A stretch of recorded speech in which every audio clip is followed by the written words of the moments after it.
Hi అండి, this is రాగా.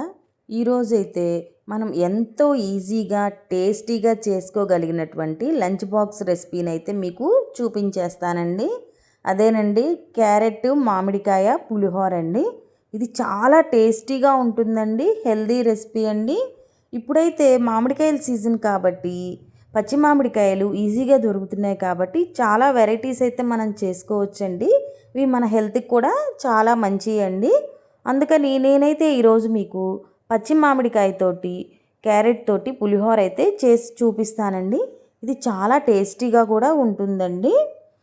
నేనైతే ముందుగా ఒక గ్లాస్ బియ్యంతో అయితే చేస్తున్నానండి.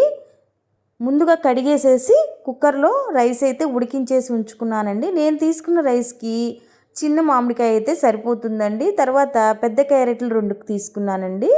ముందుగా మామిడికాయని తొక్కులు తీసేసి కడిగేసేసి సన్న ముక్కలుగా కోసుకోవాలండి. నేనైతే చోపర్లో వేసేసి బాగా సన్నగా ఫైన్ చాప్డ్ అయితే చేస్తానండి దాన్ని. ఎందుకంటే తురుముకునే దానికన్నా కూడా ఇలాగ చేసుకున్నాం అనుకోండి రైస్లో బాగా కలుస్తుందండి. అందుకని నేను చాప్ చేసుకుంటాను. చూసారా ఎంత ఫైన్గా చేసేసాను చాప్ అనేది మామిడికాయని. అలాగే మనం క్యారెట్ను కూడా చేసుకోవాలండి. చూసారా, క్యారెట్ కూడా అలాగే చేసుకున్నానండి. ఈ పులిహోరకైతే కొంచెం క్యారెట్ ఎక్కువగానే తీసుకోండి, చాలా టేస్టీగా ఉంటుంది. తరువాత రైస్ కూడా ఉడకపెట్టేసుకొని ఉంచుకున్నాను కదండి, అది కూడా ఆరిపోయిందండి. తీసుకొని ఒక గిన్నెలో పలచన చేసుకుందామండి రైస్ని. ఇది చాలా టేస్టీ రెసిపీ అండి, ఈజీగా కూడా మనం చేసుకోవచ్చండి. తరువాత అండి ఒక గిన్నె పెట్టుకొని మనం పులిహోరకి ఎంత ఆయిల్ అయితే పడుతుందో అంత ఆయిల్ని మనం యాడ్ చేసుకుందామండి. మరి ఎక్కువేం అవసరం లేదండి, చూసి వేసుకోండి ఆయిల్ని. తరువాత మనం తాలింపు గింజల్ని కూడా యాడ్ చేసుకుందామండి. నేనైతే సాయి మినపప్పు, పచ్చిశనగపప్పు, ఆవాలు, జీలకర్ర వేసుకున్నానండి. తరువాత ఎండుమిరపకాయల్ని మధ్యలోకి చీల్చి ఉంచుకున్నటువంటి పచ్చిమిరపకాయలను కూడా మనం యాడ్ చేసుకొని వేయించుకోవాలండి తాలింపుకి. తరువాత కొంచెం జీలకర్రని కూడా యాడ్ చేసుకోండి. ఈ పులిహోరలో కొంచెం జీలకర్ర ఎక్స్ట్రా వేసుకుంటేనే చాలా బాగుంటుందండి. తరువాత వేరుశనగ పప్పు అండి, అవి నేనైతే ముందుగానే వేయించుకొని పొట్టు ఒలిచేసి ఉంచుకుంటానండి, వాటినే యాడ్ చేసుకున్నాను నేను. మరి ఎక్కువగా ఆయిల్లో ఫ్రై అవ్వాల్సిన అవసరం లేదండి, అవి ఆల్రెడీ ఫ్రై చేసినవే కాబట్టి. చూసారా, వేగిపోయిందండి మొత్తం. తరువాత కొంచెం కరివేపాకును కూడా యాడ్ చేసుకుందామండి. ఎప్పుడైనా సరే పులిహోరల్లో కరివేపాకుని యాడ్ చేసుకుంటే ఆ టేస్ట్, ఆ స్మెల్ చాలా బాగుంటుందండి.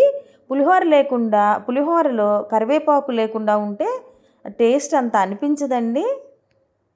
చూసారా, అన్నీ వేగిపోయినాయండి చక్కగా. ఇప్పుడు ఇందాక మనం చాప్ చేసి ఉంచుకున్న మామిడికాయ తురుమును కూడా వేసుకుందామండి. ఎక్కువగా వేయించాల్సిన అవసరం లేదండి, ఒక్క నిమిషం అలాగ తాలింపులో వేగితే చాలండి. మామిడికాయ ఎక్కువ వేయించొద్దండి, స్టవ్ ఆపే ముందు వేసుకొని వేయించుకుంటే చాలు. చాలా కొంచెం పసుపు మాత్రమే యాడ్ చేసుకోండి, ఎందుకంటే మనం క్యారెట్ తీసుకుంటున్నాం కాబట్టి. ఇది మామిడికాయ క్యారెట్ పులిహోర కాబట్టి క్యారెట్ కూడా కొంచెం కలర్ని రైస్కి ఇస్తుందండి. అందుకని చెప్పేసి కొంచెమే వేసుకోండి పసుపు, సరిపోతుంది.